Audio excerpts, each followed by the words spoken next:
Republicans kicked off their first impeachment inquiry hearing of President Joe Biden. The GOP lawmakers claim that Biden lied about the family members' business dealings and had not warned them off from his official duties. However, Democrats claim there is no evidence of wrongdoing. The first hearing was dominated by the business dealings of the president's son, Hunter Biden, who Republicans allege was selling access to his father. Biden claims that he has never discussed business with his son. Hunter Biden has also been criminally charged with 3 counts of lying when buying a firearm. The White House has called the inquiry a political stunt.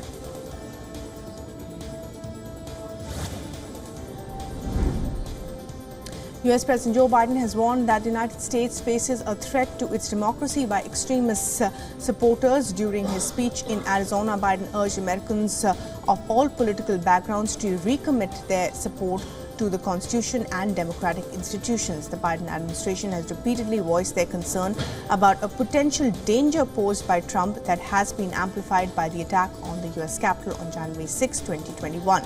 Biden's speech came a day after internal Republican presidential candidates were on full display during a primary debate.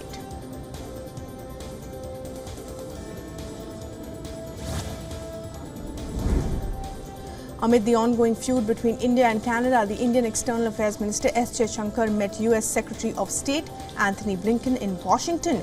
Shankar arrived in Washington from New York after addressing the 78th General Assembly session of the United Nations on Tuesday. The two met and discussed ways to further bilateral relations. A short statement about the readout listed topics like India's G20 presidency, the creation of an India-Middle East-Europe corridor, and topics like defense, space, and clean energy.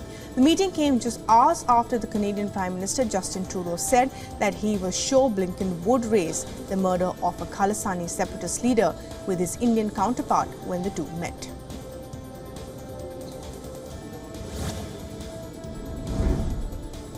The U.S. Army Private Travis King will be undergoing medical evaluations, including his mental health, following his arrival at the U.S. military hospital in Texas. This comes after King was expelled from North Korea. The 23-year-old former soldier was held in North Korea for over 2 months following his surprise dash across the heavily militarized border dividing the Korean peninsula. The White House has said that King is expected to undergo rigorous medical examination process at the center, although it is still unclear if King will face disciplinary action by the U.S. Army.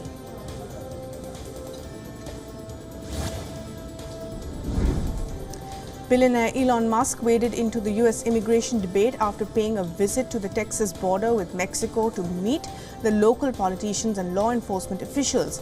Musk's visit came as thousands of migrants have ventured to northern Mexico in recent days and crossed the U.S. border into Texas, Arizona, and California.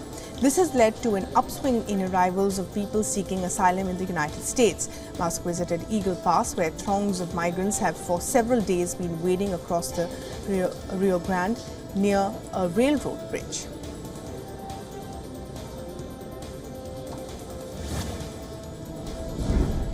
The Canadian Prime Minister Justin Trudeau's office has strongly denied the claim that his plane was full of cocaine when he came to India for a G20 summit earlier this month. The claim, which has been widely reported, comes amid a fierce diplomatic spat between India and Canada. As a result of this, both countries have thrown out each other's senior diplomats. Prime Minister Trudeau said earlier there were credible allegations of India's involvement in the killing of a Khalistani terrorist in Canada. Meanwhile, India has denied these allegations.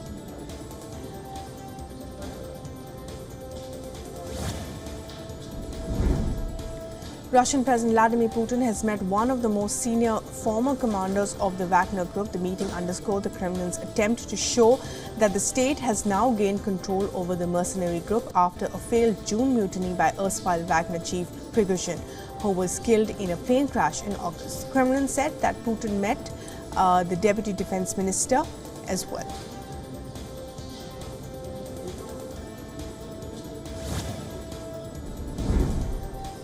Ukrainian President Volodymyr Zelensky met the French Defense Minister Sébastien Likornu ahead of Ukraine's first Defense Industries Forum, and according to reports, both the ministers discussed the possibility of joint weapons production and bolstering Ukraine's air defenses ahead of the winter session. Likornu's visit comes a day after the British Defence Minister Grant Sharp's visit to Kyiv. Both Britain and France have supplied Ukraine with long-range cruise missiles, which the Kremlin says can be used to strike Russian territory. Zelensky and Likornu mainly focused on anti-aircraft missile systems, Caesar self-propelled artillery units and cruise missiles.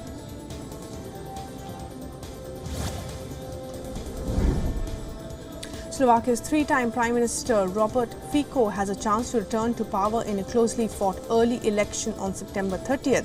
Fico had resigned in 2018 after the anti-corruption protests followed the murder of an investigative journalist. He has pledged to end military aid to Ukraine, a sharp U-turn from Slovakia's current position as a supplier of heavy equipment to its eastern neighbor since last year's Russia invasion.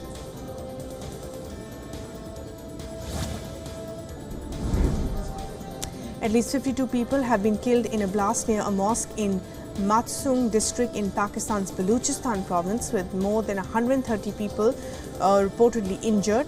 Authorities fear that the death toll might further increase. This is the second major explosion in the district in around 2 weeks' time and has happened when people are gathering to mark Eid Milad. Emergency has been declared in hospitals and hospital staff have been instructed to reach immediately.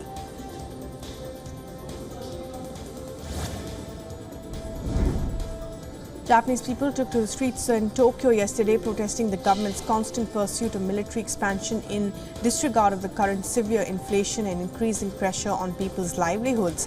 The participants, who were holding banners, gathered at the bustling business district in Tokyo. They demanded that the government should adhere to peace diplomacy. Protesters said that authorities should stop following the US strategy of military expansion and allocate more financial funds to areas that foster economic development.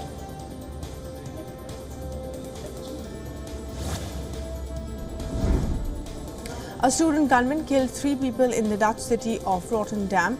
The 32-year-old gunman reportedly killed a 39-year-old woman and her 14-year-old daughter after setting the woman's house on fire. The gunman went on to the Rotterdam Medical Center, a university hospital, where he entered a classroom and shot dead a 43-year-old teacher. Videos posted online showed police instructing students, some wearing white medical gowns, to run outside as a heavily armed team arrived at the scene. The man has been arrested near the hospital, where he also started a fire.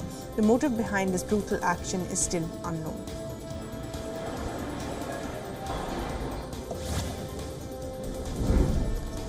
After holding talks with the German Chancellor Olaf Scholz, Kazakhstan has announced that it is ready to increase oil supply to Germany. Kazakhstan has shipped 500,000 metric tons of crude to Germany via Russia's pipeline this year. This came after Berlin decided to stop buying Russian oil following Ukraine's invasion. Kazakhstan's President Kassym-Jomart, described as a strategic partner in the European Union. Scholz portrayed the oil deliveries as an example of Kazakhstan helping Berlin uphold and exceed the government's requirement of the EU sanctions against Russia.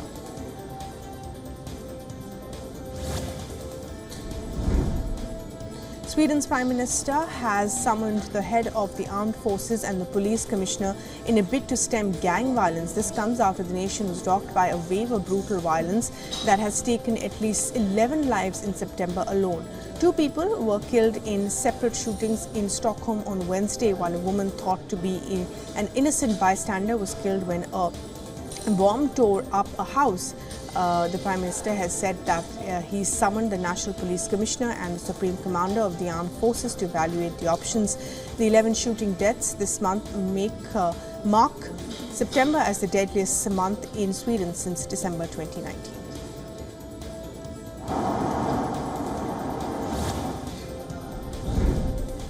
Residents in the Indian state of Manipur held a silent candlelight vigil to demand justice for students who were allegedly abducted and murdered. This comes in the backdrop of the ethnic clashes that have been going on since May this year.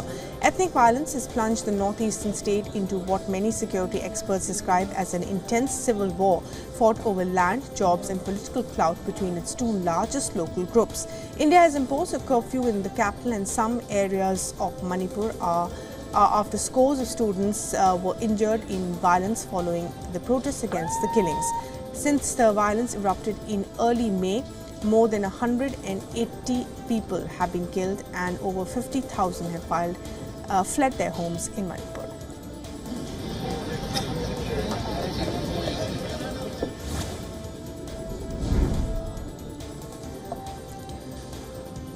"61 migrants were rescued from a distressed wood boat about 25 kilometers off the coast of Libya in the Mediterranean Sea. Among those rescued were 5 minors. Nearly 126,000 migrants have arrived in Italy so far this year. This figure is almost double the number of migrants compared to last year. Italy's Lampedusa has recently borne the brunt with thousands of landings this week, which has surpassed the island's permanent population. European Commission President Ursula von der Leyen has said that the European authorities will decide who comes to the EU and under what circumstances.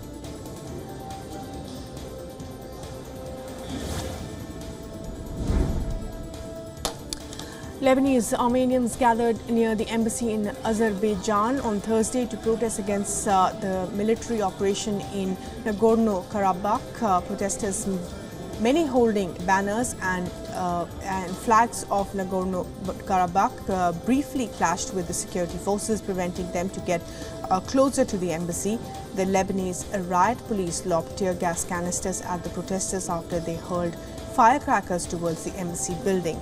Azerbaijan took back control of Karabakh last week in a military operation. According to reports, over 70,000 people crossed from Karabakh into Armenia out of an estimated population of 120,000 people.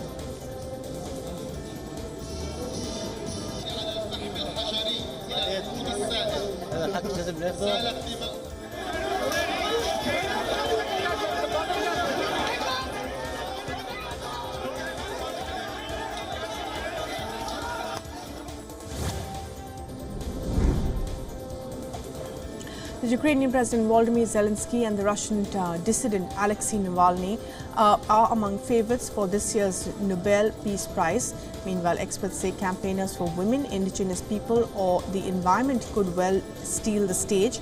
Given past form, the Norwegian Nobel Committee is also capable of a complete surprise in the October 6th announcement. Nobel specialists believe that as a wartime leader, the Ukrainian president is unlikely to be named. The imprisoned Navalny chances are lessened because last year's prize focused on Russia.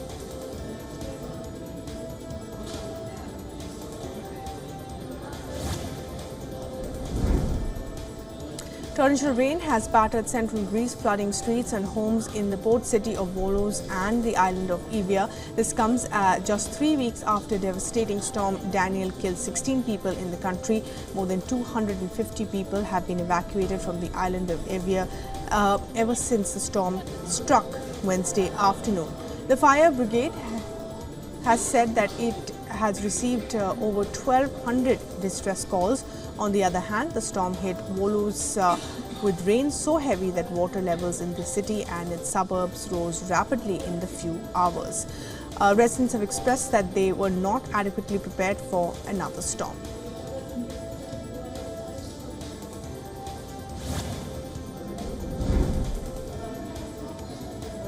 Residents and visitors packed the streets in Hong Kong on Thursday night for the return of the Fire Dragon dance in celebration of the Mid-Autumn Festival. This comes as the government is trying to encourage people to stay out later and boost the after-dark economy. The centuries-old tradition, part of the national intangible cultural heritage, is back after the 4-year pandemic-induced hiatus. The 67-meter-long creature was constructed using rattan branches, bamboo and pearl grass. The Tai Hang neighborhood has upheld this tradition for over 140 years. The Fire Dragon has been included in in China's national list of intangible cultural heritage in 2011.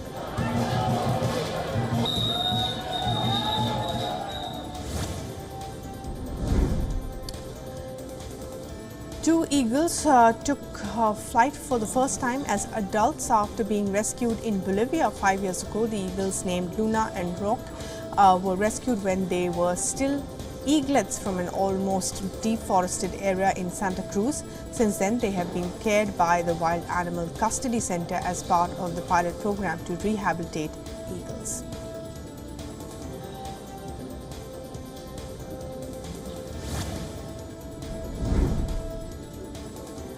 Credit Suisse expects to make a third quarter loss of about $1.6 billion from reclassification of loans linked to its non-core and legacy businesses. The bank, which is now part of the UBS, said a decision was made to wind down certain management arrangements, which may result in the loss of up to $600 million in the third quarter of the year, the bank added in a financial report.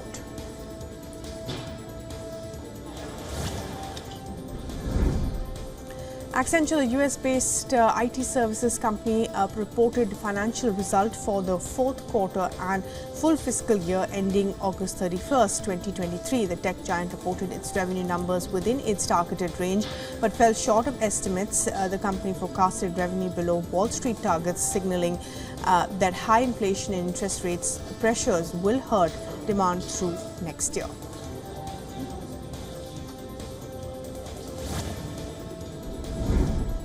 Air India has said it has completed its acquisition of the first A350-900 aircraft by way of a financial lease transaction with HSBC through the GIFT City. Tata Group owned Air India, which has embarked on its ambitious transformation plan, expects the first A350-900 aircraft to arrive in India by the end of this year.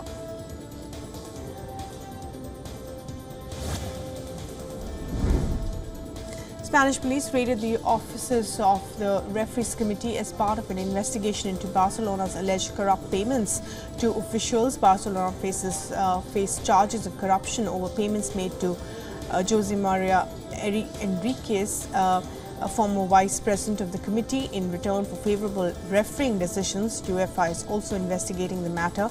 Barcelona denied any wrongdoing and no arrests were made during the search in Madrid.